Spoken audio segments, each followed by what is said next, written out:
Billionaire father catches the new housekeeper teaching 5 languages to his autistic daughter, and what happens next is unbelievable. The wall clock read 7:15 in the morning when Holden Mercer closed the front door. The sound of the latch echoed through the empty hallway, but he was already too far gone to hear it. His mind was already racing to the first meeting of the day, to the reports he needed to review, to anything that would keep his thoughts occupied. Inside, on the second floor, Tessa was awake. She always woke up early. At 5 years old, she had a routine she followed as if it were law. Wake up at 7, sit on the floor of her room, pick up the brown-haired doll that slept beside her. The doll's name was Sarah, at least that was the name Holden had given her. Tessa never confirmed or denied it. She just picked up Sarah and began her silent day. Tessa's room was a universe of its own. Dolls of all kinds occupied the shelves. Blondes, brunettes, redheads, some in elegant dresses, others in simple clothes. There were porcelain dolls that shone in the window light and cloth dolls worn by time. They all had one thing in common. They were perfectly organized, each in its exact place. Tessa knew every one of them. She knew where they were, how they were dressed, what expression they had on their faces. If someone moved a doll, and it had happened before, she would notice instantly. She wouldn't scream, wouldn't cry. She would just stand at the bedroom door, watching, until everything was back to normal. The Mercer house was the kind of place you'd see in magazines. An impeccable facade, a well-kept garden, windows always clean. The neighbors would comment on how Holden kept everything perfect, even as a widower. "He must have an excellent cleaning lady," they'd say. They didn't know that he was the one who cleaned, vacuumed, organized. The physical labor calmed him, gave purpose to his restless hands. Inside, however, the house breathed differently. There was a heavy quietness, as if the air were denser. The hallways echoed with solitary footsteps. The dining room, with its table for 6, received only 2 plates, and even then, rarely at the same time. Holden tried, he really did. Every morning, before leaving, he would knock lightly on Tessa's bedroom door. "Good morning, sweetie. Daddy's going to work now." Silence. "Are you going to be okay? Mrs. Morrison is coming to see you later." More silence. He would wait a few seconds, as if time could change anything. Then he would sigh and go down the stairs. Mrs. Morrison was the elderly neighbor who looked after Tessa during the day. A kind woman, but one who didn't understand much about different children. She would bring cookies, turn on the television, try to talk. Tessa accepted her presence because she was used to it, but she didn't interact. She stayed in her room, with her dolls, in her private world. Holden had tried school. 3 different schools, in fact. The first one said Tessa needed special care they couldn't provide. The second tried for a few weeks but called almost every day. She doesn't participate in activities. She doesn't respond when called. The other parents are concerned. The third didn't even accept her enrollment. He stopped trying. At work, Holden was a different man. He commanded meetings, made tough decisions, solved complex problems. His colleagues respected him. His clients trusted him. He was the kind of person who made things happen, but when he came home, he felt lost. How do you talk to a daughter who doesn't answer? How do you show love to someone who pulls away when you try to hug them? How do you be a father to a child who seems to live on another planet? These questions haunted him on his way back. Every afternoon, in traffic, he would rehearse conversations that never happened. He imagined Tessa running to hug him at the door, telling him about her day, asking him to read her a story. But when he got home, he found only the familiar silence. Tessa had her ways of communicating. He knew that. When she was happy, she would line up the dolls in perfect rows. When something bothered her, she would turn them all to face the wall. When she was hungry, she would go down to the kitchen and stand in front of the refrigerator. Holden had learned to decipher these signals, but he still felt like a foreigner trying to understand a complex language. The dolls were her obsession and her refuge. She would comb their hair carefully, adjust their dresses, whisper things only they could hear. Sometimes Holden would watch her through the crack of the door, seeing her interact with her silent friends in a way she never had with him. There were nights when he would lie awake, listening to the sounds of the house, The ticking of the clock, the hum of the refrigerator, the distant noise of cars on the street. And from upstairs, very softly, Tessa's voice talking to her dolls. Loose words, incomplete sentences, conversations that only made sense in her private world. He had already lost his wife to a cruel illness that came all too quickly. After that, he started living on autopilot. Work, home, work, home. A mechanical routine that protected him from the pain, but also distanced him from everything, including Tessa. Without realizing it, he had built an invisible wall between them, thinking he was protecting them both. The silent house held two lonely hearts. A man who didn't know how to love a different child, a girl who didn't know how to show she wanted to be loved. And somewhere, between the perfectly aligned dolls and the empty hallways, there was a bridge waiting to be built. Holden didn't know it yet, but that bridge was about to arrive. When the cab stopped in front of the Mercer house, Eleanor Marlowe took a deep breath before grabbing her suitcase. The house was beautiful, bigger than she had imagined. A well-kept garden, light curtains in the windows, everything very organized. It looked like something out of a catalogue. "Good luck, miss," the driver said as he took the payment. Eleanor smiled and walked to the door. She had answered the job ad just 3 days ago, seeking housekeeper for domestic care and child supervision. The phone interview was brief. Holden Mercer seemed like a practical, direct man who didn't waste time beating around the bush. She rang the doorbell and waited. The morning sun was strong, making her squint a little. At 27, Eleanor carried a calmness that didn't match her age.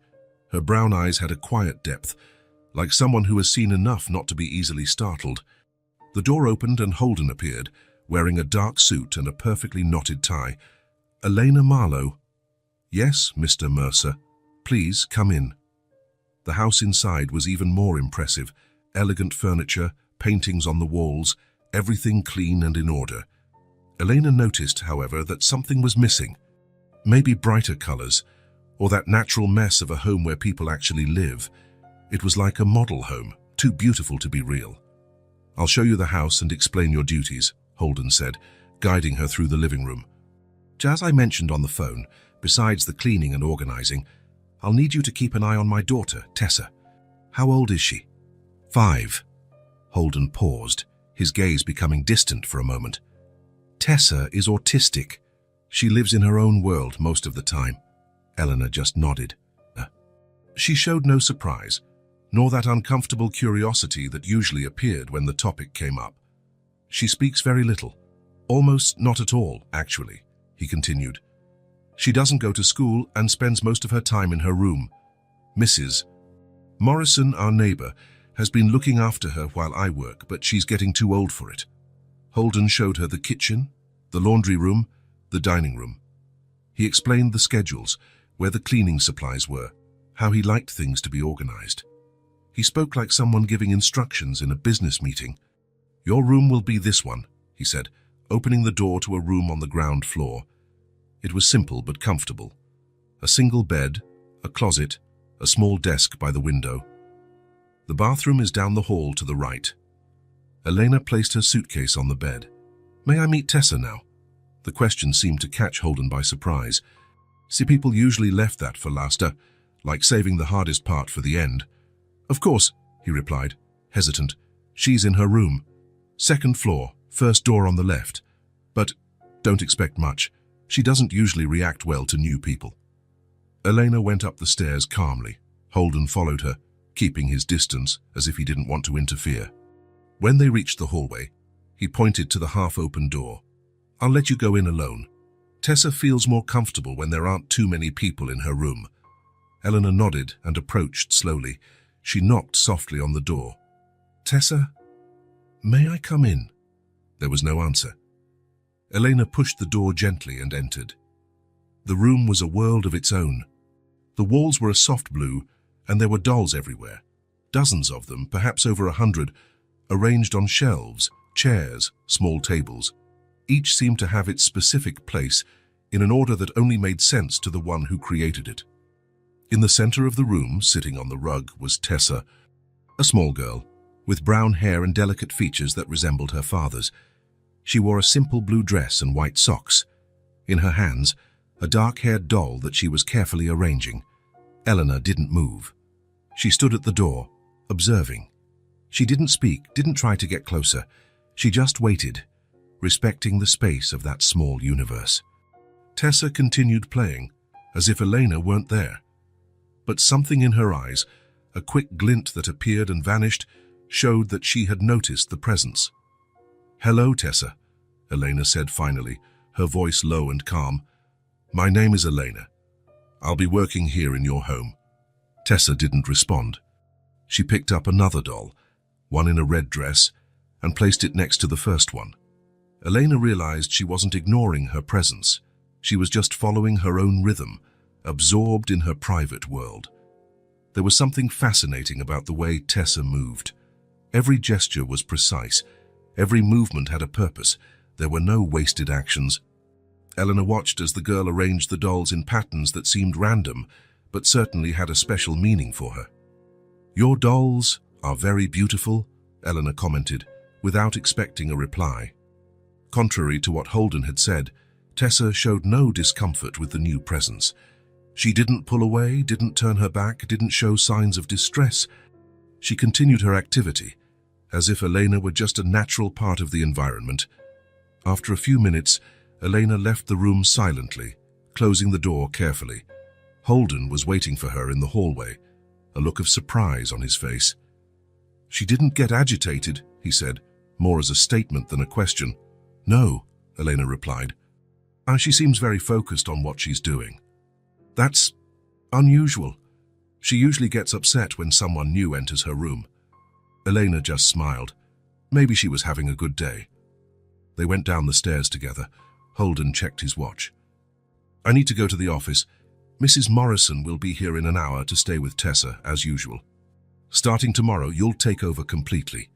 "Does she always stay in her room?" Elena asked. "Almost always," Holden replied, picking up his briefcase. "Sometimes she comes down for something to eat, but she goes right back. It's the place where she feels safe." When Holden left, Eleanor was alone in the living room. She looked around at the beautiful, empty house, thinking of the silent girl upstairs.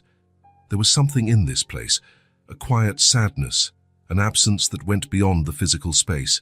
She began to work, cleaning, organizing, getting to know every corner of the house. From time to time, she would stop and look up at the ceiling, imagining Tessa in her world of dolls. She wouldn't try to force a connection. That would come naturally with time. Elena knew that some flowers only open when they feel it's safe. The Mercer house needed more than cleaning. It needed life. And maybe, Elena thought, that was exactly why she was here. A week had passed since Elena's arrival. The Mercer house already showed small changes. The vases had fresh flowers. The windows were left open longer, letting in the morning breeze. Holden had noticed the difference but hadn't said anything. He just nodded in approval when he saw the new arrangement on the dining table. Elena adapted quickly to the routine. She woke up early, prepared breakfast, organized the house. Holden left for work at 7:30. Always formal, always on time. Tessa would come down around 8, eat some cereal or toast, and then go back to her room, to her dolls, to her world. In the first few days, Elena respected the girl's space. She didn't try to force conversations, didn't insist on playing. She was just present, attentive, available. When she entered the room to bring a snack or make the bed, she would talk to Tessa normally, without expecting answers. "It's a beautiful day outside. The roses in the garden are blooming." Or, "I put some apple juice and cookies on your little table. You can have them whenever you want." Tessa didn't respond verbally, but Elena noticed that little by little, the girl was watching her more. It wasn't a direct gaze. It came from the corner of her eye, like sunbeams peeking through clouds, brief, shy, but present. On Thursday of that week, while tidying Tessa's room, Elena decided to try something different. The girl was sitting in the middle of the rug, as always, playing with 3 dolls she had positioned in a semicircle. She seemed to be having a silent conversation with them, moving her lips slightly from time to time. Elena approached carefully, kneeling at a respectful distance. She picked up one of the pillows that had fallen from the bed and, as she placed it back, said casually, "Hola, Tessa." The word floated in the air like a colorful soap bubble. Elena didn't look directly at the girl. She continued arranging the pillows, giving her time and space. After almost a minute of silence, the surprise came. "What's that?" Tessa's voice was soft, a little hoarse, as if not used often. Elena turned slowly, not showing any shock, although her heart had quickened at the unexpected response. "It's hi in Spanish," she replied naturally, a way to say hello in another language. Tessa looked at her dolls, then at Elena. Her eyes, a deep brown like her father's, held a cautious curiosity. "Do you know more of those words?" The question came so directly, so clearly, that Elena almost forgot she was talking to a child who, according to Holden, almost never communicated. "Yes," she answered with a calm smile. "I know many words in many different languages." "Do you want to learn?" Tessa didn't answer immediately. She looked at the doll in her lap, a redhead with a green dress, as if consulting it. Then, without looking up, she gave a small, affirmative nod. It was a shy yes, almost imperceptible, but it was there. Elena sat on the rug, maintaining a comfortable distance. She didn't want to invade Tessa's space or make her feel pressured. "In English, we say hello," Elena began, with clear, slow pronunciation. "In French, it's bonjour. In Italian, ciao." Tessa listened attentively, her eyes never leaving her doll. After a moment, she repeated softly, "Hola, hello, bonjour, ciao." Her pronunciation was surprisingly accurate, as if each word were a small gem she examined carefully before putting away. "Very good," Elena said with calm enthusiasm. "And there's also a way to say hello without using your voice." Tessa finally looked at her, curious. Elena raised her open hand near her face and waved slightly. "In ASL, American Sign Language, we can say hello like this. It's how people who can't hear or speak talk." The girl watched the movement intently, as if memorizing every detail. Then, still holding her doll with one arm, she raised her other hand and imitated Elena's gesture, almost perfectly. It was in that moment that Elena had an idea. "Tessa, would you like your dolls to learn to speak in different languages too?" For the first time that morning, a true spark appeared in the girl's eyes. It wasn't a smile. Her face remained serious, focused. But there was a new light there, a flicker of genuine interest. Tessa looked at the dolls arranged around her and then at Elena. "Sarah, can they learn?" "Of course they can," Elena replied. "We can teach each one a different language. How about that?" Tessa thought for a moment, and then, to Elena's surprise, held out the redhead doll toward her. "This is Lily. She can speak English." It was the first time Tessa had mentioned the name of one of her dolls, the first time she had shared a piece of her inner world. "Nice to meet you, Lily," Elena said, pretending to greet the doll. Then, in English, she added, "Hello, Lily. How are you today?" Tessa pulled the doll back and held it close to her ear, as if listening to it speak. After a moment, she said, "Lily is fine. She wants to know how to say thank you in English." "Thank you," Elena replied.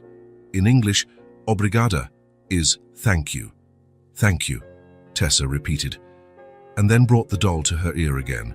She nodded seriously, as if receiving instructions, and then pointed to another doll, one with black hair and a blue dress. "This is Sophie. She wants to speak French." Thus began the game that would change everything. Elena showed her how to say thank you in French, merci, in Spanish, gracias, in Italian, grazie, and how to make the sign for thank you in ASL. Tessa absorbed every word, every gesture, with impressive concentration. She didn't smile, didn't show emotion openly, but there was a different vibration about her, as if a switch had been flipped. In the following days, the game continued and expanded. Elena brought a small notebook and wrote the words down so Tessa could see how they were spelled. Although the girl couldn't read completely yet, she paid attention to the shapes of the letters, the differences between the words in each language. "How do you say agua in Spanish?" Tessa asked one afternoon, while they were playing with a doll in a blue dress that had been designated as the Spanish doll. "Agua," Elena replied. "It's pronounced agua, with a very soft G-E. Agua, Tessa repeated, savoring the word. And in French? Ew, Elena said. It looks strange, doesn't it? It's spelled E-A-U, but pronounced O.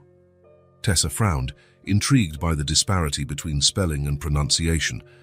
This kind of linguistic curiosity seemed to fascinate her especially. Little by little, the vocabulary grew. Colors, animals, everyday objects. Elena realized that Tessa had an extraordinary memory. She only needed to hear a word once or twice to store it perfectly. One sunny morning, while Elena was tidying the room, Tessa surprised her. She had arranged 5 of her favorite dolls in a circle, and pointing to each one, said, "This is Lily, she speaks English. This is Sophie, she speaks French. This is Carmen, she speaks Spanish. This is Bella, she speaks Italian. And this is Nina, she speaks with her hands." Elena stopped what she was doing, touched by the girl's meticulous organization. It was the first time Tessa had taken the initiative to structure the game. "Very good, Tessa. Do you remember how each of them says, 'Good morning'?" Without hesitation, the girl went from one doll to the next. "Good morning, bonjour, buenos dias, buongiorno." When she got to Nina, the ASL doll, Tessa made the sign for good morning, touching her chin with her flat hand and then moving it forward and away, with a precision that surprised Elena. "Perfect," Elena exclaimed, genuinely impressed. Tessa didn't smile. Smiles were still rare, but her eyes had a different glint. There was pride there, the satisfaction of mastering something, of being capable. One afternoon, while Elena was folding some clothes on the dresser, Tessa asked something that caught her off guard. "Why do you know so many languages?" It was the first personal question the girl had asked. Elena sat on the edge of the bed, thinking about the best way to answer. "When I was little, about your age, my family traveled a lot. My father worked in international business. We lived in different countries, and I needed to communicate with other children, so I started learning." Tessa absorbed the information in silence, as she did with everything. After a moment, she asked, "Did you have many friends?" There was something in the question, a curiosity that went beyond the words, a desire to understand what it was like to connect with other people. "A few," Elena answered honestly. "Not many, because we moved frequently. But in each place I found someone I could talk to. Sometimes, just trying to speak their language was enough to make them open up to me." Tessa looked at her dolls, scattered on the rug, each representing a language, a world, a possibility. "My dolls are my friends," she said in a low voice. "They understand when I talk to them." "I'm sure they do," Elena agreed. "And now they can understand you in several different languages." At the end of that week, Elena decided to take it a step further. She brought small colored stickers and suggested they mark each doll according to its language. Blue for French, red for Spanish, green for English, yellow for Italian, and purple for ASL. Tessa accepted the idea with contained enthusiasm. She carefully placed the stickers on each doll's foot, then organized them into groups by language. It was a way to bring order to her new knowledge, to classify and categorize, something that seemed to bring her a sense of security. The language game became part of their daily routine. In the morning, after breakfast, and in the afternoon, before snack time. Elena kept the sessions short, always mindful of Tessa's energy level. When she noticed signs of fatigue or overload, a more distant look, stiffer movements, a tendency to withdraw, she would gently end the activity, without pressure. "I think the dolls are tired from so much learning today," she would say naturally. Let's let them rest a bit." This sensitivity to Tessa's rhythm was crucial. The girl never felt pressured, never felt inadequate. The learning happened on her time, in her way. On a particularly quiet afternoon, while they were practicing colors in Italian, something extraordinary happened. Tessa, holding her Italian doll, said, "Rosso is red, verde is green, blue is blue." Then, looking directly at Elena, a rare, intentional gaze, she completed, "Io sono Tessa, tu sei Elena." It was a complete, correct sentence in Italian. "I am Tessa. You are Elena." Elena felt a lump in her throat. It wasn't just the fact that Tessa had formed a complete sentence in another language. It was the content of the sentence, the affirmation of identity, the recognition of the connection between them. "Io sono Elena," she replied softly, "and I am very happy to be here with you." Tessa didn't respond with words. She just kept looking at Elena for a few more seconds, a time that for her seemed immense, before returning her attention to the dolls. But something had changed. A door had been opened, not thrown wide, just ajar, enough for a ray of light to pass through, illuminating possibilities that once seemed impossible. That night, while tidying the kitchen after dinner, Elena heard Holden go upstairs to say goodnight to his daughter, as he did every night. It was usually a silent ritual. He would go in, tuck her in, sometimes read a story, even without getting a response, and then leave. This time, however, something different happened. She couldn't hear clearly, but there was a murmur, an exchange of words. And when Holden came downstairs, his face had an expression Elena hadn't seen yet. Surprise, contained emotion, hope. "Tessa told me, 'Buenas noches,'" he commented, standing at the kitchen door, as if he still couldn't believe it. "In Spanish?" Elena smiled, continuing to put away the dishes. "We've been learning some words in other languages." She's never done that before," Holden said, his voice betraying the emotion he was trying to control. "Spoken spontaneously, I mean, especially at night, when she's tired." Elena just nodded, understanding the significance of that small moment. "Languages are doors, Mr. Mercer," she said finally. "And sometimes, when one is closed, another might be open." Holden looked at her for a long moment, as if seeing her for the first time. "Thank you," he said simply, before retreating to his office. In her room, alone with her dolls, Tessa quietly repeated the new words she had learned, savoring each sound, each meaning. She felt different. She couldn't name the feeling. She didn't yet have enough words in any language for that, but it was good. It was as if, suddenly, her world had gotten bigger, more colorful, safer. October arrived, bringing with it a subtle change in the air. The leaves on the garden trees were beginning to turn shades of red and gold. Inside the Mercer house, another transformation, deeper and more significant, continued to blossom. Every morning, following a routine that had established itself naturally, Eleanor would go upstairs around 8 o'clock, carrying a tray with Tessa's breakfast. The girl who used to wait quietly in her room was now often sitting at the top of the stairs, hugging one of her dolls, usually Lily, the English doll, or Nina, the ASL doll. "Bonjour, Tessa," Eleanor would say upon seeing her. "Bonjour," the girl would reply, her eyes following Elena's every move as she climbed the last few steps. It was a simple but meaningful ritual. The waiting in itself was a sign of change. Tessa, who once seemed indifferent to people's comings and goings, now anticipated the moment she would see Elena. One morning, something new happened. When Elena reached the top of the stairs, Tessa stood up and, without warning, held out her hand.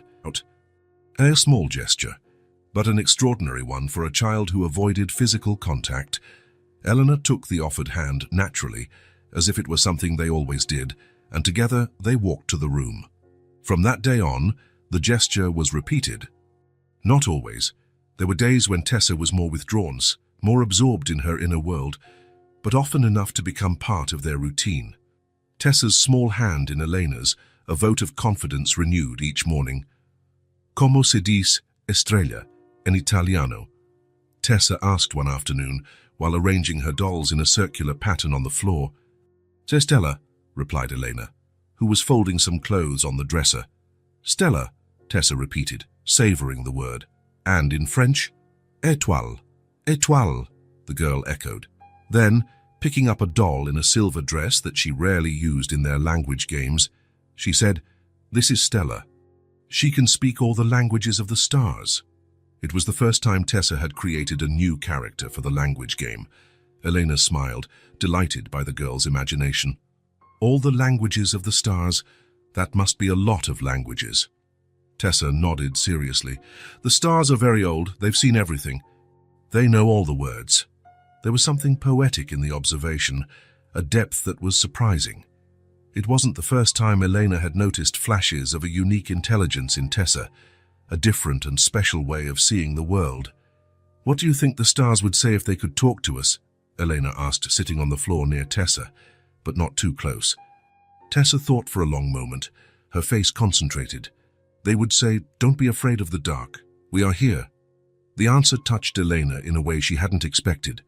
It was more than a beautiful sentence. It was a glimpse into Tessa's heart, of how she saw the world, of her own fears and comforts. "That's very beautiful, Tessa. And very true."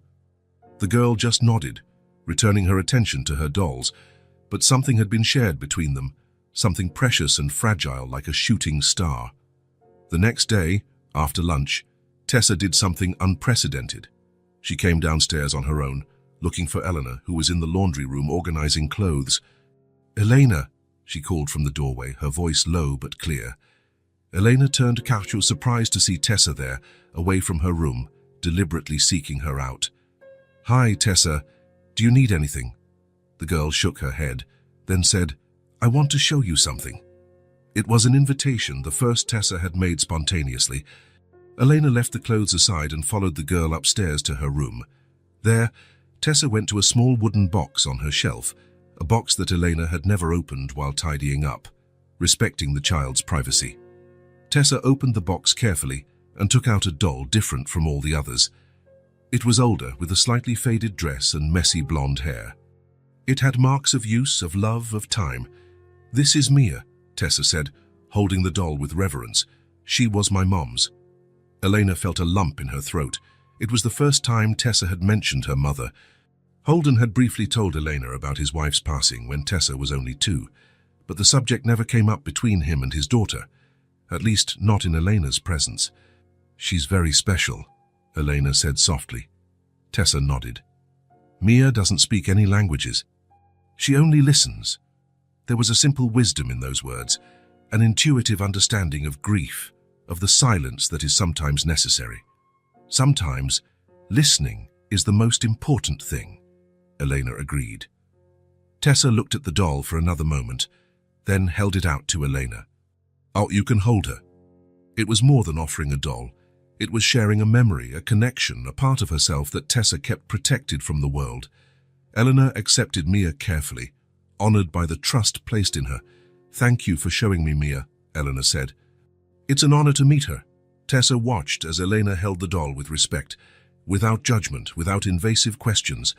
After a moment, she took Mia back and placed her carefully in the box. "She liked you," she said simply. In the days that followed, the bond between Tessa and Elena continued to strengthen, in small but significant ways. Tessa began to seek out Elena when she was excited about a new word she had learned. She started sharing her observations about the world, brief, sometimes enigmatic comments, but always genuine. "The rain is speaking Italian today," she said one morning as they watched a light storm fall outside the window. "Why do you think so?" Elena asked, curious. "Because it's soft and pretty, like Italian words." It was the kind of poetic connection Tessa often made, links between sounds, sensations, and languages that reflected her unique way of processing the world. Most notable, however, was how Tessa sought Elena's presence.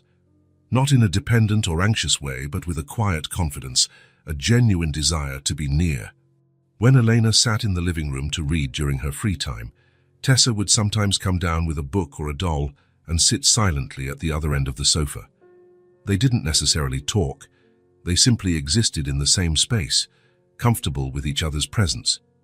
It was a kind of intimacy Tessa had never shown with anyone but Holden, and even with her father, the connection seemed different. With Elena, there was a spontaneous quality, an active choice to seek proximity, not out of need or obligation, but out of genuine desire. One afternoon, while Eleanor was organizing some books on the living room shelf, Tessa surprised her with a question, "Are you going to leave someday?" The question, asked in a low but clear voice, made Eleanor stop what she was doing and turn to the girl who was sitting on the floor with her dolls. "Why are you asking that, Tessa?" The girl shrugged, a rare gesture for her. "How do people leave?" There was a sad wisdom in that simple observation, the early understanding of a child who had already experienced loss. Elena sat on the floor, near Tessa, but not too close. "I really like being here with you," she answered honestly. "I have no plans to leave." Tessa processed the information in silence, her face serious. After a moment, she stood up, walked over to Elena and, in a gesture she had never made before, lightly rested her head on her shoulder. It was just for an instant, brief, fleeting, precious, before she returned to her dolls. But it was enough. In that small gesture was everything: trust, affection, connection. A real bond, built not on need or convenience, but on mutual acceptance and respect. That night, while tidying the kitchen after dinner, Elena reflected on the transformation she had witnessed in Tessa over these months. It wasn't a dramatic or complete change. Tessa was still an autistic child, with her peculiarities and challenges.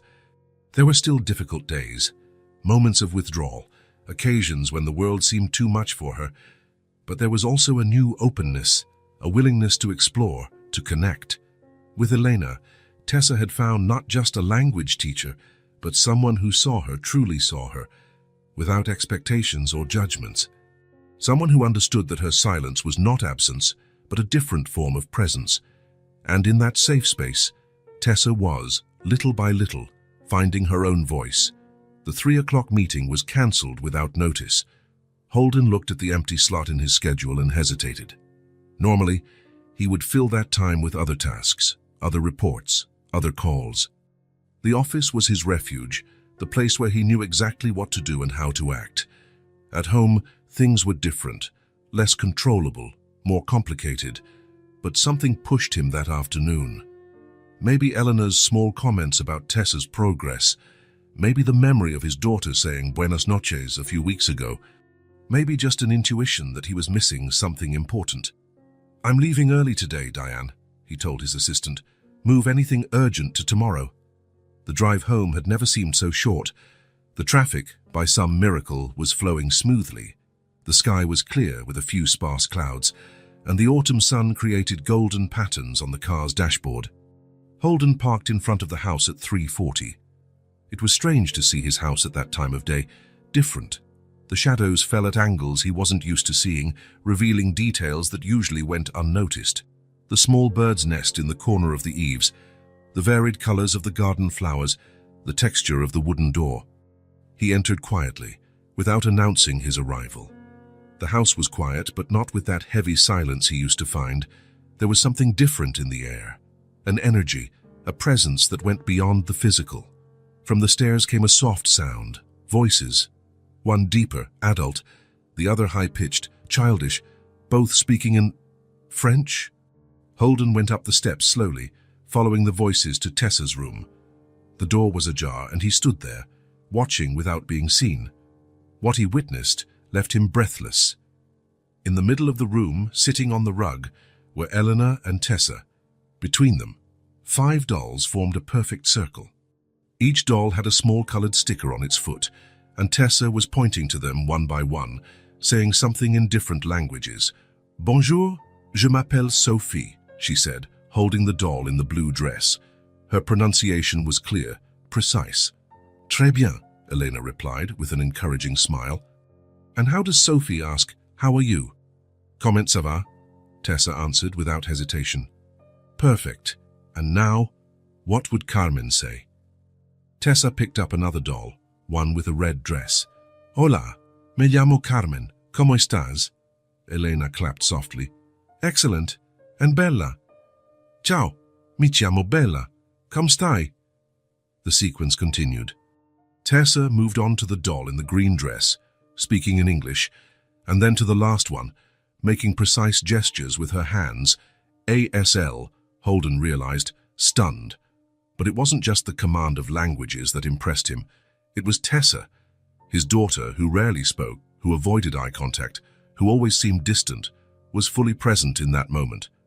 Her eyes shone with concentration, and could it be pleasure? There was a lightness in her movements, a fluidity he had never seen before, and then it happened. Tessa laughed. It was a brief, almost contained sound, but undeniably a laugh. Eleanor had made some comment about one of the dolls having a funny accent, and Tessa responded with that small, crystalline laugh that Holden hadn't heard in years. The sound hit Holden like a wave, making him lean against the doorframe. An intense, almost painful emotion rose from his chest to his throat. That's when Elena saw him. "Mr. Mercer," she said, surprised. "Sass, we didn't hear you come in." Tessa turned quickly, her body instantly more tense, her face returning to its usual neutral expression. But there was something different even so, a remnant of that light Holden had glimpsed seconds before. "Daddy," she said simply. "Hi, sweetie," Holden replied, his voice a bit hoarse. "Sorry to interrupt. My meeting was cancelled." Eleanor started to get up. We were just practicing languages," Holden completed, entering the room slowly. "I saw it was impressive." Eleanor smiled, relaxing a little. "Tessa has an incredible gift for languages, an extraordinary memory and perfect pronunciation." Holden looked at his daughter, who had returned her attention to the dolls, arranging them in a precise line. "I didn't know that," he said, more to himself than to Elena. There was a moment of silence, only the soft sound of the dolls being arranged by Tessa filling the room. "Kasham, well, I'll leave you to it," Elena said finally. "I have a few things to finish in the kitchen."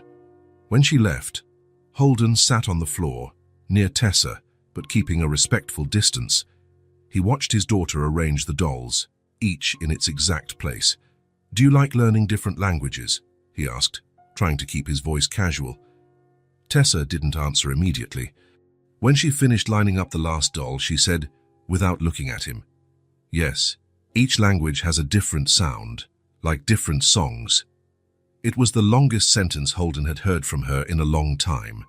And it wasn't just the number of words, but the quality, the clear articulation, the complete thought, the surprising metaphor. That's very interesting, Tessa," he said, genuinely amazed. "Which is your favorite language?" Tessa thought for a moment. "Italian for happy days, French for rainy days, ASL for when I don't want to make noise." Holden felt something tighten in his chest. How had he never noticed this depth in his daughter, this sensitivity, this understanding of the world? "Yes, and for talking to Daddy?" he asked, trying to keep his voice steady. Tessa finally looked at him, briefly. "All of them, a little bit of each." The rest of the afternoon passed quietly. Holden didn't try to force more conversation, just stayed in the room, sometimes watching Tessa play, sometimes looking out the window, absorbing the reality of what he had witnessed. As the sun began to set, he went down to the kitchen. Elena was preparing dinner, chopping vegetables with precision. "She's never communicated like that," Holden said, without preamble, leaning against the kitchen counter. "I've tried private tutors, child development specialists, therapists. She wouldn't open up." Elena continued chopping the vegetables for a moment, thoughtful. "She didn't need someone to teach," she finally replied, with serenity. "She needed someone to be with her, on her own time." The simplicity of the answer struck Holden as an obvious truth he had never seen. "How did you know?" he asked, a rare vulnerability in his voice. Eleanor put the knife on the cutting board and looked at him. "I didn't know, I just watched, I listened." Not with the expectation that she would be one way or another, but accepting her exactly as she is. Holden absorbed the words, feeling them resonate with something deep inside him, an intuitive knowledge that had been smothered by years of worry, frustrated expectations, and fear. "The first day I met Tessa," Elena continued, "I noticed how she organized her dolls. There was a logic there, a pattern. I realized she wasn't absent. She was just processing the world in a different way. Later, when I discovered her response to words in other languages, it was like finding a door that was already there, waiting to be opened." "I should have seen it," Holden said, running a hand through his hair in a gesture of frustration. "I'm her father. I should have noticed." "Sometimes we're too close to see clearly," Elena replied, no judgment in her voice. "And you were dealing with your own pain, too." The indirect mention of his wife's death made Holden look away. It was true. After losing Charlotte, he had closed himself off, taking refuge in work, in routine, in the predictable certainties of his professional life. Without realizing it, he had distanced himself emotionally, not just from Tessa, but from himself. "She's in there," Elena said softly. "Whole, brilliant, sensitive. She just expresses herself differently. Sees the world from an angle most of us have never experienced." Holden nodded, feeling a complex mix of emotions: gratitude, hope, and a twinge of sadness for the lost time. "Thank you," he said simply, "for seeing what I couldn't see." Eleanor smiled slightly. "It's not too late, Mr. Mercer. It's never too late." That night, dinner was different. Holden, Tessa, and Elena sat together at the table, something that rarely happened, as Tessa usually ate in her room. The conversation didn't flow like in conventional families, with questions about the day and shared stories. But there was a presence, a silent connection that hadn't existed before. At one point, Tessa looked at her plate and said, "Carrot, zanahoria." "Carota, carrot." "Carrot in 4 languages," Holden observed. Impressed, Tessa nodded, pleased with herself. Then, pointing to her glass, she continued, "O, agua, aqua, water." It was her way of participating, of being present, of connecting through the language she had discovered. Later, while Elena was washing the dishes and Tessa had already gone up to her room, Holden remained seated at the table, lost in thought. For the first time in a long time, he felt something different growing inside him, something he had forgotten: hope. The days following Holden's discovery were marked by a subtle change in the Mercer house. The air seemed lighter, the walls less distant, the silences less heavy. Holden began to adjust his schedule, leaving the office earlier when possible, delegating some responsibilities he had previously considered exclusively his. His first attempt at connection was clumsy, like a dancer who has long forgotten the steps. On Saturday morning, he entered Tessa's room carrying a small box. "Good morning, sweetie, I brought you something." Tessa, sitting on the floor with her dolls, didn't look up. Her body grew slightly tenser, her shoulders more squared, as if protecting herself from something. Holden hesitated, then placed the box on the floor at a respectful distance. "They're cards with words in different languages. I thought you might like them." It was a set of colorful flashcards he had found in an educational toy store. Each card had a word in English, Spanish, French, German, and Italian, with small illustrations. Tessa didn't move to get the box. She continued arranging her dolls, as if Holden wasn't there. "Well, I'll leave it here," he said, trying to hide the disappointment in his voice. "If you want, we can look at them together later." He left the room feeling defeated. In the hallway, he ran into Elena, who was carrying clean sheets. "She needs time," Elena said softly. "New routines are hard." Holden nodded, trying to understand. "But she opened up to you so quickly." "Every relationship is different," Elena replied, "and the relationship between you two has its own history, its own layers. Give her time, and give yourself time." In the following days, Holden kept trying, not intrusively or desperately, but with small, consistent gestures. He would spend a few minutes in Tessa's room, sometimes just sitting by the window reading a book, offering his presence without demanding anything in return. Other times, he would comment on something outside, a bird in the garden, the particularly blue sky, the first autumn leaf falling. Tessa didn't respond verbally, but Holden began to notice small changes. She no longer moved away when he entered. Sometimes she would watch him out of the corner of her eye. Once, when he mentioned seeing a squirrel in the yard, she briefly stopped what she was doing, a sign that she had heard, that his words had penetrated her world. On a rainy Tuesday, Holden arrived home at 4 in the afternoon, wet and a little annoyed by the slow traffic. He went upstairs to change and, passing by Tessa's room, saw the door ajar. She was there, as always, organizing her dolls. But something caught his attention. The box of flashcards, previously untouched, was open. The cards were spread on the floor, arranged in some kind of pattern that only made sense to her. He said nothing, just watched for a moment, feeling a wave of emotion he couldn't quite name.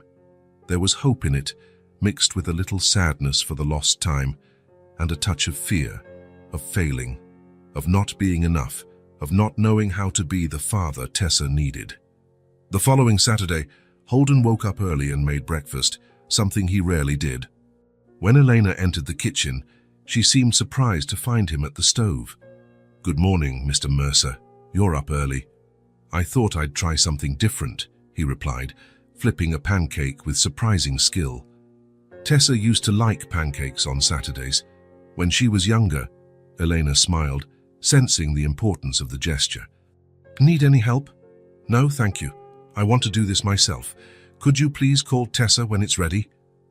20 minutes later, the table was set. Golden pancakes, maple syrup, freshly cut fruit, orange juice. Holden had even placed a small vase of flowers in the center of the table, yellow daisies, simple but cheerful. Eleanor went upstairs to get Tessa, while Holden waited, as nervous as a teenager before a first date. He heard footsteps on the stairs, Tessa's light ones, Elena's firmer ones, and took a deep breath. Tessa stopped at the kitchen entrance, her eyes quickly scanning the room, registering the changes to the usual routine. For a moment, Holden feared she would turn around and go back upstairs. Instead, after a few seconds, she walked to the table and sat in her usual chair. "Good morning, Tessa," Holden said, trying to keep his voice casual. "I made pancakes. Do you still like pancakes?" Tessa looked at the plate in front of her. Then, without looking up, she said in a low voice, "Pancakes, crepe, pancakes, fritel." It was her way of saying yes, through the languages that now formed her bridge to the world. Holden smiled, feeling a lump in his throat. Exactly. In 4 languages. Breakfast passed in relative silence, but it was a different kind of silence. Not heavy or uncomfortable, just quiet. Eleanor occasionally joined the conversation, serving as a sort of natural facilitator between father and daughter. When Tessa needed something, like more syrup, she didn't ask directly, but Eleanor noticed and suggested, "Tessa, can you ask your dad?" In Italian, maybe? After a moment of hesitation, Tessa looked briefly at Holden and said, "Sciroppo, per favore." "Prego," Holden replied, passing the syrup with a smile, grateful for the small interaction. After breakfast, while Eleanor washed the dishes, Holden asked Tessa if she would like to show him the language cards. To his surprise, she nodded and went upstairs, with him following at a respectful distance. In the room, Tessa pointed to the cards arranged on the floor. Holden realized they weren't random. They were grouped by categories: animals, colors, household objects, foods. "You organized them," he observed, impressed. "That's a very clever system." Tessa didn't reply, but sat on the floor near the cards. After a moment of hesitation, Holden did the same, maintaining a distance he knew was comfortable for her. "Which is your favorite category?" he asked. Tessa reached out and touched the animal cards. "You like animals?" A small affirmative nod. "So which one is your favorite?" Tessa thought for a moment, then picked up the card with the image of a butterfly. "Butterfly?" Holden read. "Mariposa, papillon, Schmetterling, farfalla." "Farfalla," Tessa repeated, her voice almost a whisper. "In Italian, it sounds like flapping wings." The observation surprised Holden. It was poetic, sensitive, revealing a perception of the world he had never imagined his daughter possessed. "You're right," he said, genuinely impressed. "Farfalla. It really does sound like flapping wings." They stayed there, looking at the cards, with Holden occasionally asking about one word or another, and Tessa answering briefly, usually with a single word or short phrase. It wasn't a fluid or conventional conversation, but it was a connection, small, fragile, but real. The days turned into weeks. October moved on, with its cold mornings and golden afternoons. Holden maintained his new routine, coming home earlier whenever possible, participating in moments with Tessa, observing and learning. One afternoon, he found Elena and Tessa in the room, practicing languages with the dolls, just as he had seen on that first revealing day. He stood at the door, not wanting to interrupt, just watching the interaction between them. And how would Nina say, "I'm happy" in ASL? Elena asked, referring to the doll that represented sign language. Tessa made a gesture with her hands, brushing them upwards against her chest in a circular motion, the sign for happy or joy. "Perfect," Elena praised. "You learn so fast." It was then that Tessa noticed Holden at the door. There was a moment of hesitation, a brief freezing in her posture. Then, to his surprise, she picked up one of the dolls, the one in the green dress, which he knew represented English, and held it out to him. "This is Lily," Tessa said. "She speaks English. Do you want to hold her?" The gesture was simple, but its meaning was immense. It was an invitation, an opening, a hand extended across the chasm that had formed between them over the years. It was Tessa saying, in her own way, "You can come into my world." Holden felt his eyes sting. He entered the room slowly and accepted the doll carefully, as if he were receiving something precious and fragile, which in fact he was. "Hello, Lily," he said, sitting on the rug with them. "It's a pleasure to meet you." Across the circle, Eleanor watched discreetly, a small smile on her lips. There was something deeply satisfying in witnessing that moment, not just professionally but humanly, a reconnection, a small, everyday miracle. From that day on, something definitively changed in the dynamic between Holden and Tessa. Not dramatically or suddenly, real transformations rarely are, but in a constant and significant way. Holden began to actively participate in the language sessions. At first, he was mostly an observer, holding a doll or flipping a card when asked. Gradually, he became more involved, learning alongside Tessa, sometimes making pronunciation mistakes that made the girl correct him seriously. "It's not bonjour, Daddy.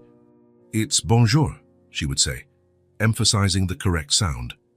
He accepted the corrections with humility, realizing that these small moments of role reversal, where she was the teacher and he the student, seemed to give Tessa a confidence he had never seen before. One evening, while Holden was reading a report in his office, he heard a light knock on the door. It was Tessa, holding a children's book he hadn't seen in years. "Can you read?"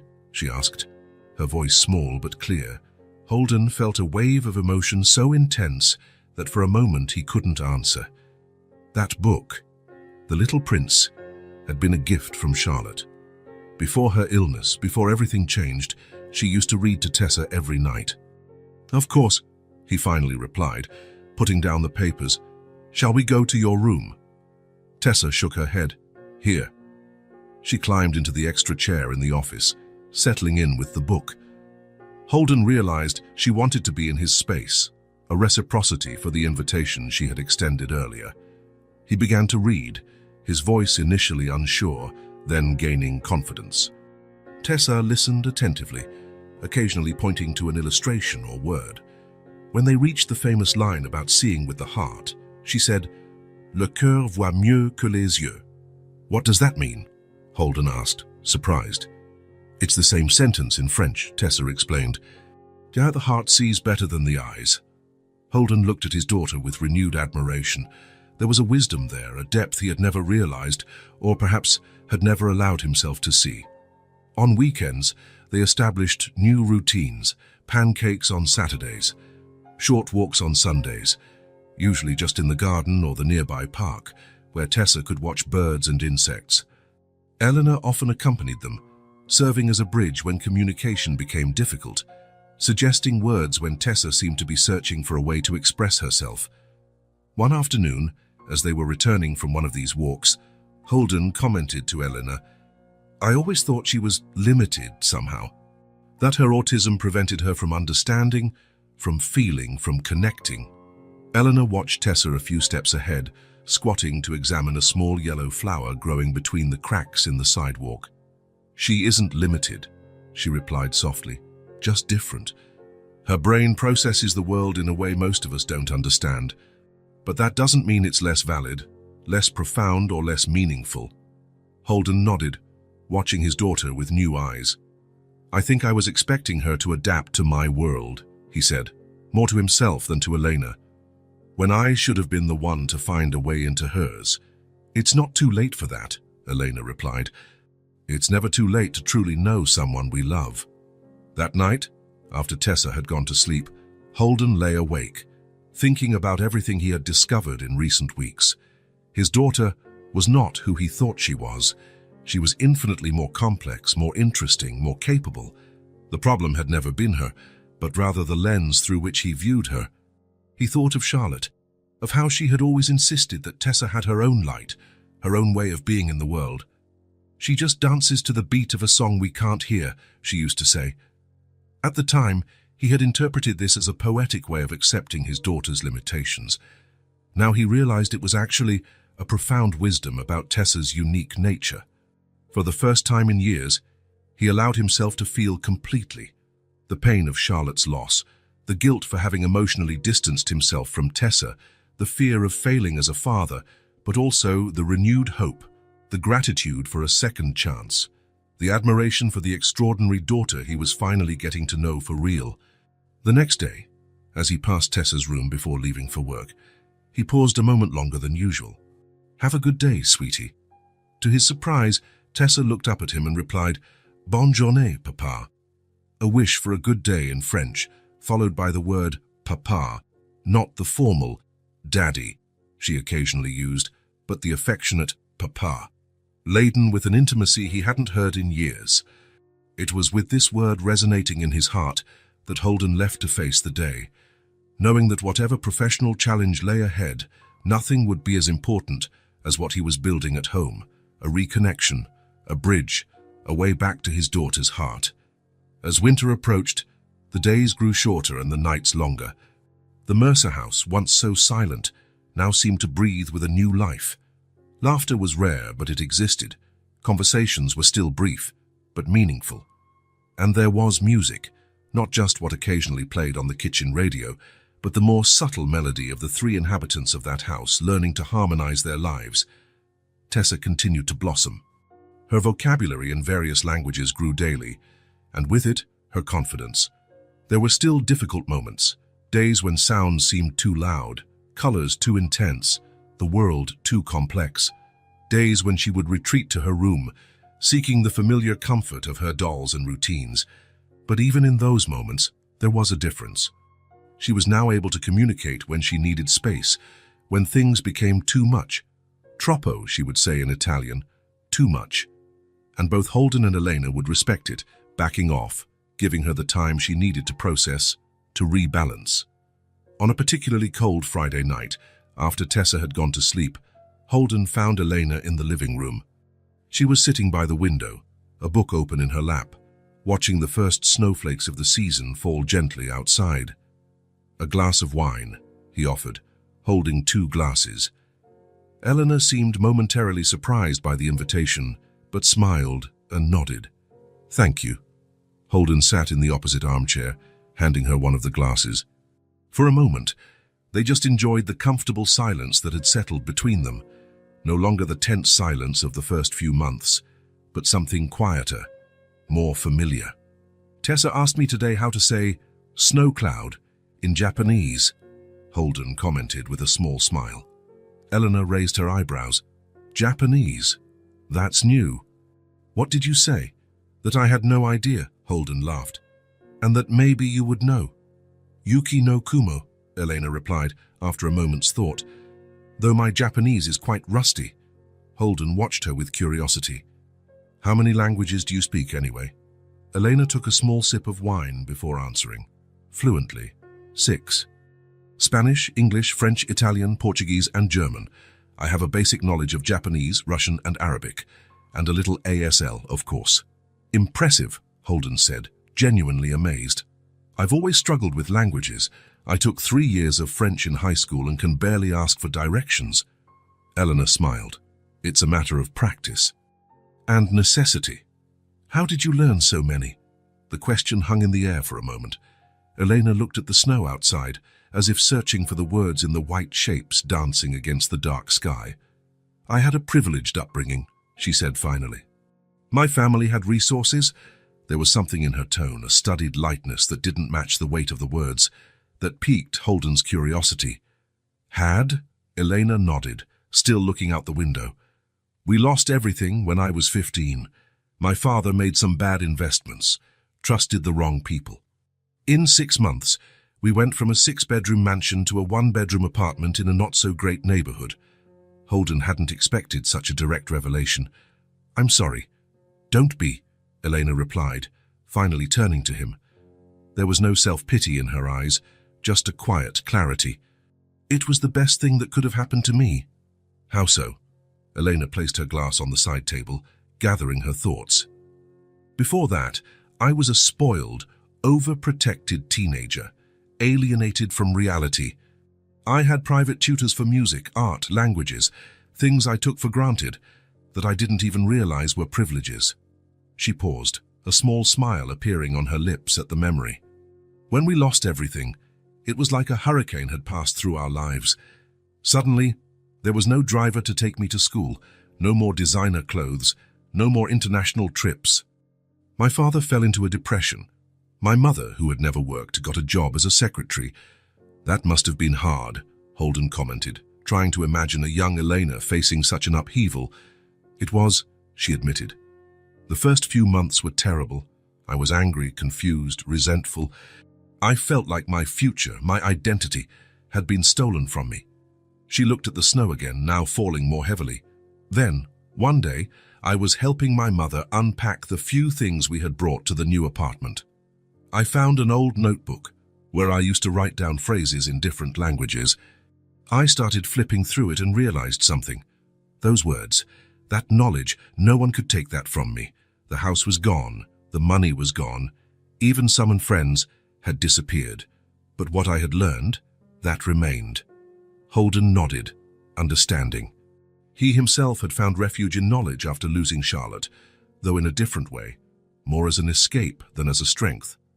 "That's when I started taking languages really seriously," Elena continued, "no longer as a rich girl's hobby, but as something that could define me, sustain me. I got a scholarship to finish high school and then college.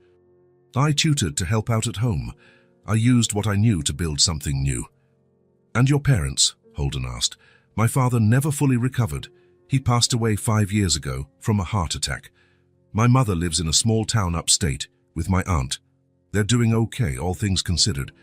Holden noted how Elena spoke of her history without drama or self-indulgence. There was a quiet strength there, an acceptance that he admired. "I think I can understand why you and Tessa connected so easily," he said after a moment. "You truly value knowledge, not as status or a tool, but as something essential." Elena smiled, surprised by the insightful observation.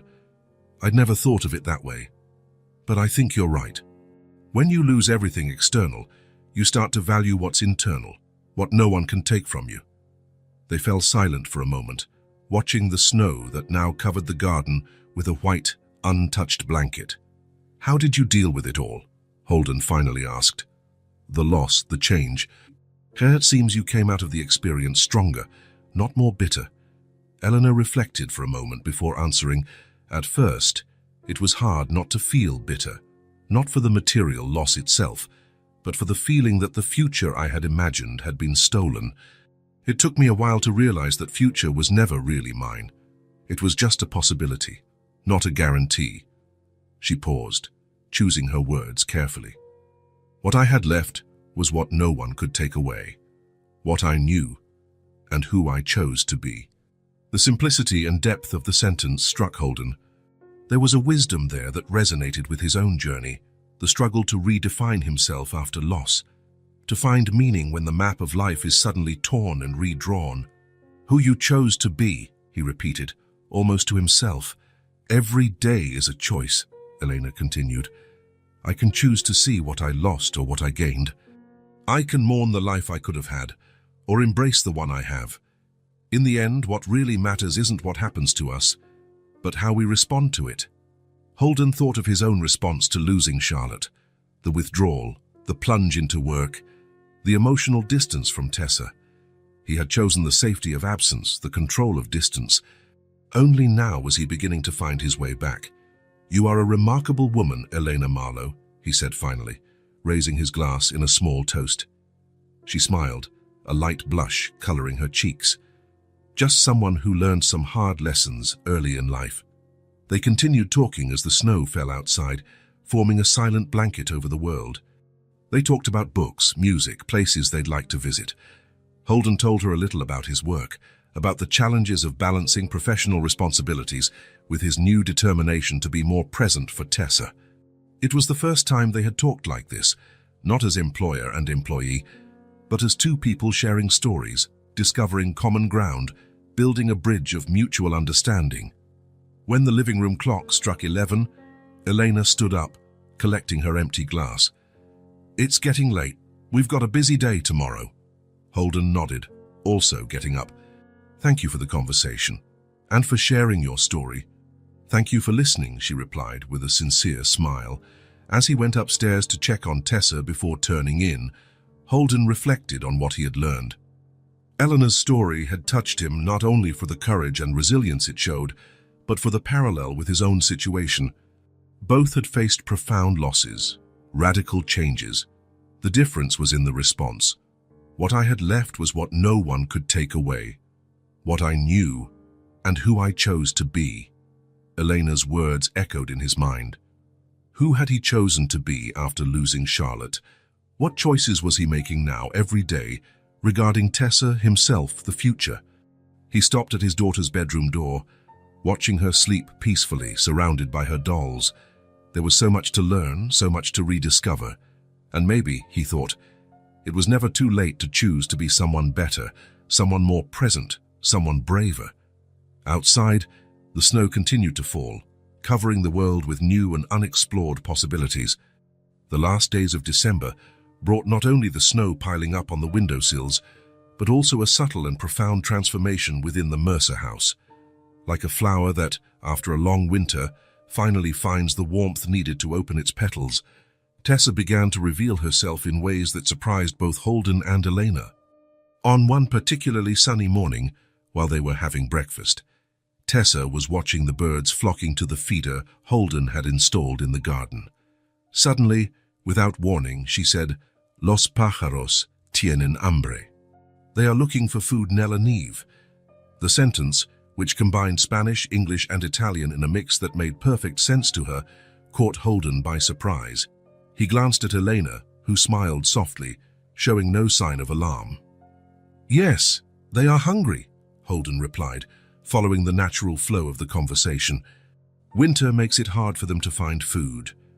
"Voglio aiutare," Tessa said. "I want to help him," in Italian. Then, looking directly at her father, she added in English, "Can I feed them?" "Of course," Holden replied, adopting the language his daughter had chosen. "I will do it together after breakfast." A small smile appeared on Tessa's face, still rare, still contained, but genuine. There was something else there, something beyond the words. There was pleasure. Pleasure in the connection, in the communication, in the ability to express a desire and be understood. These small interactions began to become more frequent, small everyday miracles that brightened the days. Tessa still preferred silence much of the time, still needed her space and her routines. But now there were windows that opened, moments when she chose to connect, using multiple languages as bridges to the outside world. One afternoon, while Eleanor was helping her with a new puzzle, Tessa said suddenly, "J'aime quand tu souris." Eleanor, surprised by the statement, "I like it when you smile," in French, replied, "Et j'aime quand tu parles." Tessa thought for a moment, then said, "I like words. They have, how do you say, different shapes in your mouth."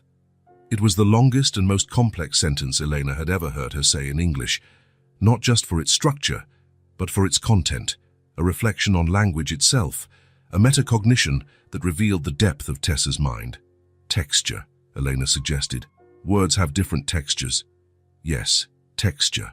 Tessa tested the word, savoring it. "Italian is soft, French is round, Spanish is fast." She paused. "English is pointy." Elena laughed, delighted by the perfect description.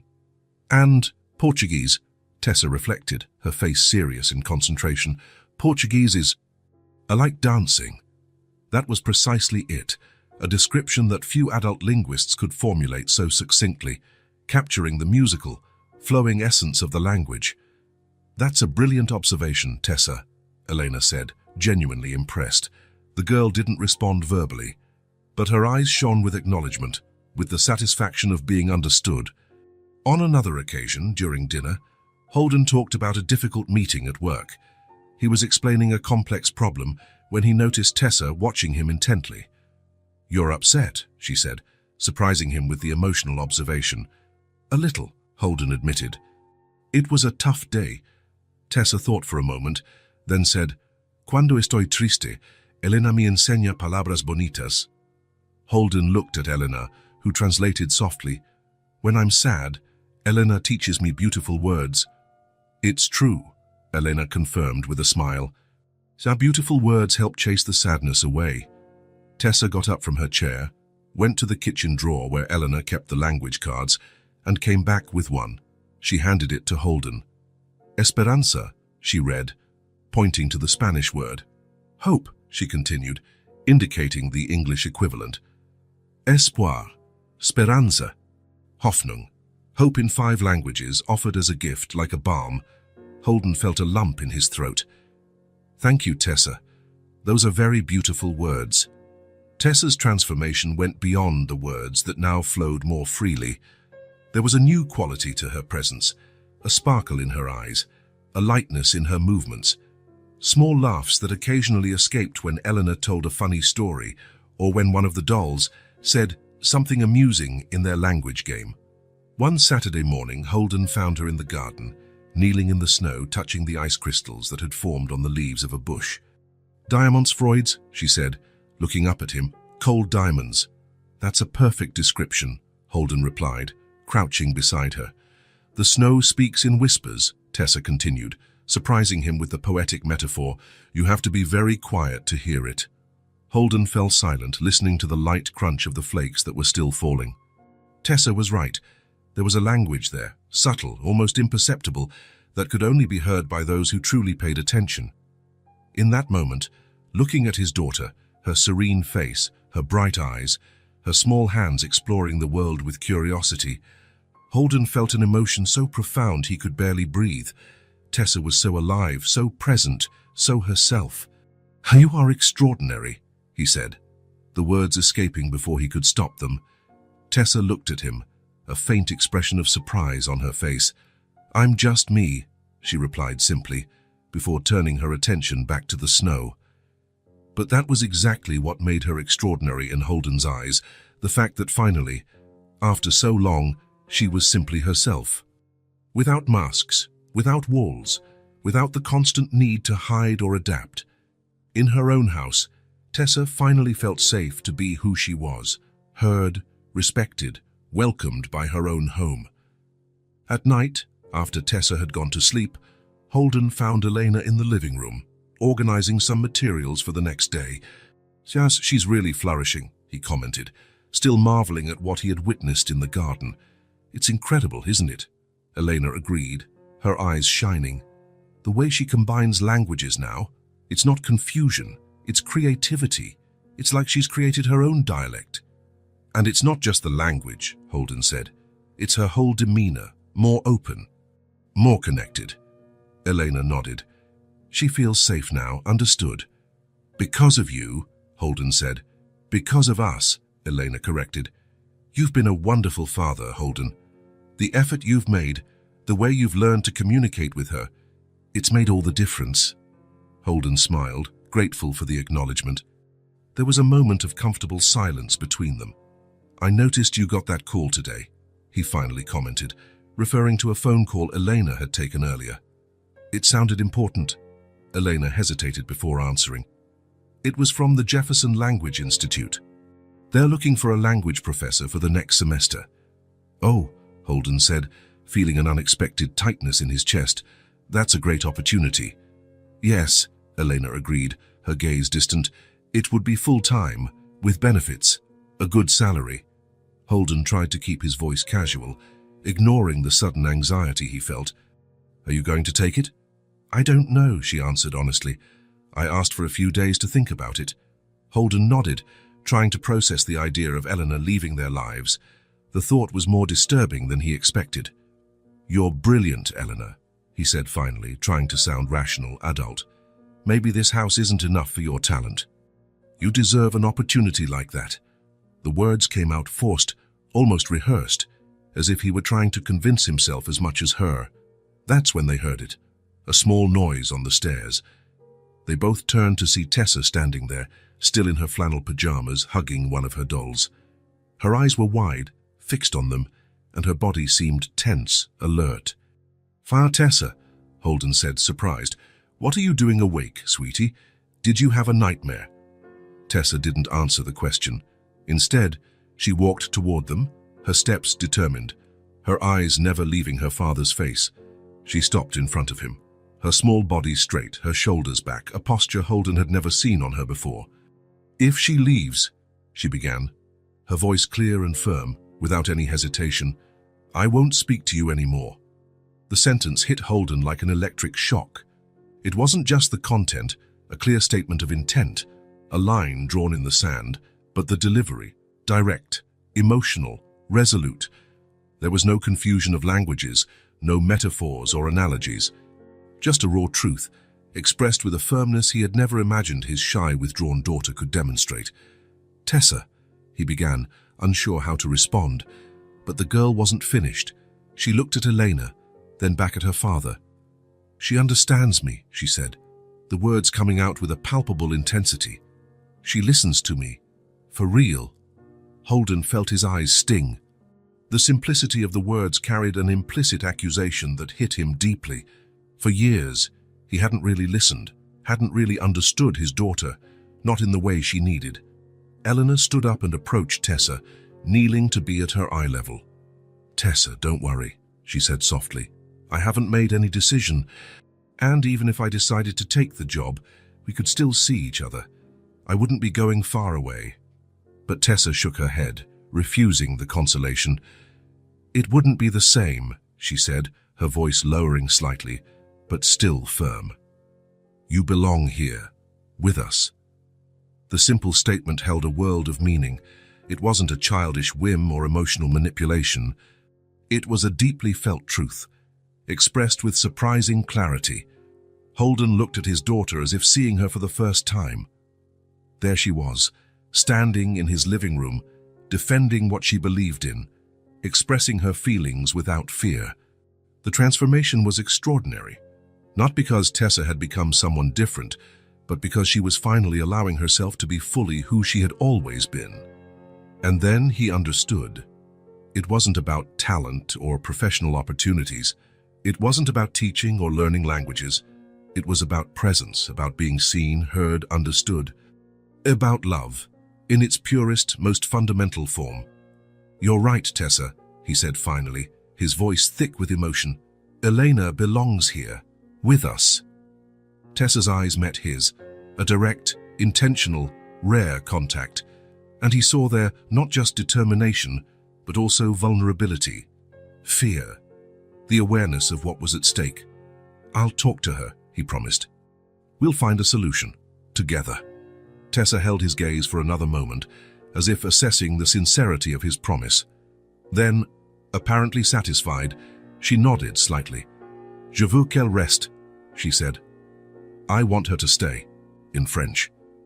Then, without another word, she turned and went upstairs, leaving the adults in a silence heavy with meaning. The next morning, after a night of reflection, Holden asked Elena to meet him in his office. She entered with a serene expression, but he noticed the subtle tension in her shoulders. I spent the night thinking about the Jefferson Institute, he began. Holden, He held up a hand, gently asking her to let him continue. It's a wonderful opportunity. And you deserve every door that opens for you. He paused, gathering his thoughts. But I have a different proposal to make. Elena watched him attentively, curious. I would like you to stay, not as a nanny or a tutor, but as Tessa's official educator. Elena blinked, surprised. Official educator? Yes. You'd have a salary comparable to what the Institute is offering, benefits and more flexible hours. Holden smiled slightly. And you could continue the work you're already doing so brilliantly, helping Tessa develop her unique potential. Are you offering me a position you just invented? Elena asked, a mix of amusement and emotion in her voice. "I'm offering a formal recognition of what you already are to us," Holden replied with sincerity. "An essential part of our family." The word hung between them, laden with meaning. It wasn't just a job offer, it was an invitation to something deeper, more permanent. "And the institute?" Elena asked. "Maybe we can find a middle ground. You could teach a few classes there, maintain your connection to the academic world, but your main focus would be Tessa." Elena looked out the window at the snow-covered garden where Tessa was now playing, building a small sculpture with the fresh snow. "She's extraordinary, isn't she?" she said softly. "Yes," Holden agreed, following her gaze. "And I almost lost that." "I almost lost her." Elena turned to him, her eyes shining. "I accept your proposal, Holden, on one condition." "What is it?" "That you understand, I'm not here to fix Tessa. She doesn't need to be fixed. She never did." Holden nodded, understanding the depth of what Elena was saying. "I know that now. She just needed to be seen. Truly seen." When they told Tessa the news, her reaction was subtle but revealing. A small smile, a glint in her eyes, and a simple phrase that mixed, as was her custom, different languages. "Notre famille, nossa familia, nuestra familia." Our family, in 3 different languages. A simple truth expressed in Tessa's unique way. In the weeks that followed, the Mercer house, once so silent and empty, began to pulse with a new life. It wasn't a loud or dramatic transformation.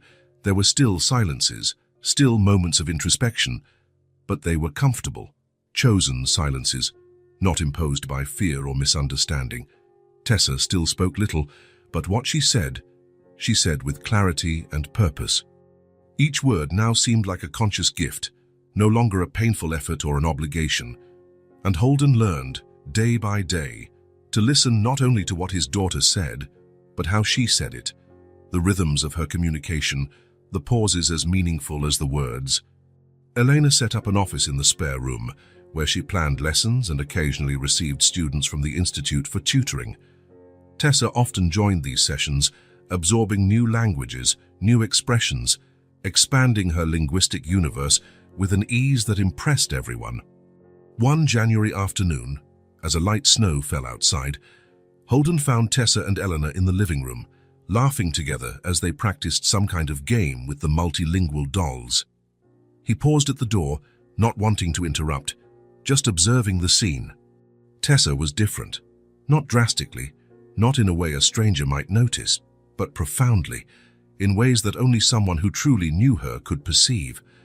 There was a subtle confidence in her movements, a fuller presence in her gaze. She was, finally, at home, not just in the physical sense, but in her own being. When Tessa noticed him standing at the door, she didn't withdraw as she would have months before. Instead, she looked up and said, with her characteristic mix of languages, "Viens jouer avec nous, papa, come play with us." A simple invitation, offered without hesitation, a bridge extended, a heart opened. Holden smiled and joined them on the floor, accepting the doll Tessa offered him, Nina, the one that represented sign language. It was perfect, he thought. They were all learning new ways of communication, new languages of the heart.